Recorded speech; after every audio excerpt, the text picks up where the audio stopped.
লালমনিরহাট সীমান্তে বাংলাদেশ ভারতের মধ্যে কয়েকদিন ধরে চলা উত্তেজনার পর বাংলাদেশ সীমান্তরক্ষী বাহিনী বিজিবিকে সাউন্ড গ্রেনেড ও টিয়ার শেল ব্যবহারের অনুমোদন দেওয়া হয়েছে।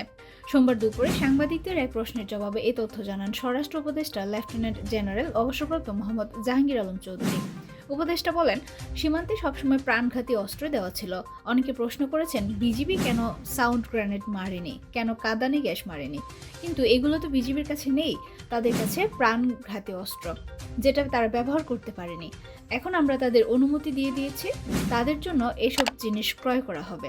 এখন সীমান্ত পরিস্থিতি অনেকটা স্বাভাবিক আছে, তবে ভারতের বিএসএফ সাউন্ড গ্রেনেড ব্যবহার করছে।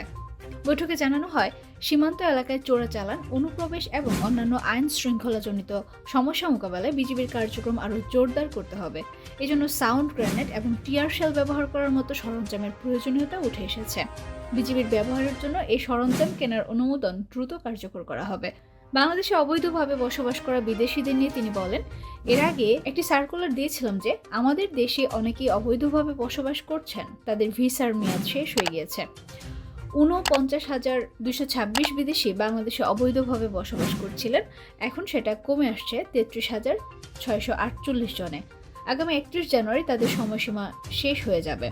তিনি বলেন, এর মধ্য দিয়ে এইসব বিদেশির মাধ্যমে ১০,৫৩,০০,০০০ টাকা আমরা রাজস্ব আদায় করেছি। বিদেশিদের কাজ দিতে হলে অনুমতি নিতে হয়, কিন্তু যদি তারা সেটা না নিয়ে থাকেন, তাহলে যে সংস্থা তাদের চাকরি দেবে তাদের বিরুদ্ধে ব্যবস্থা নেওয়া হবে।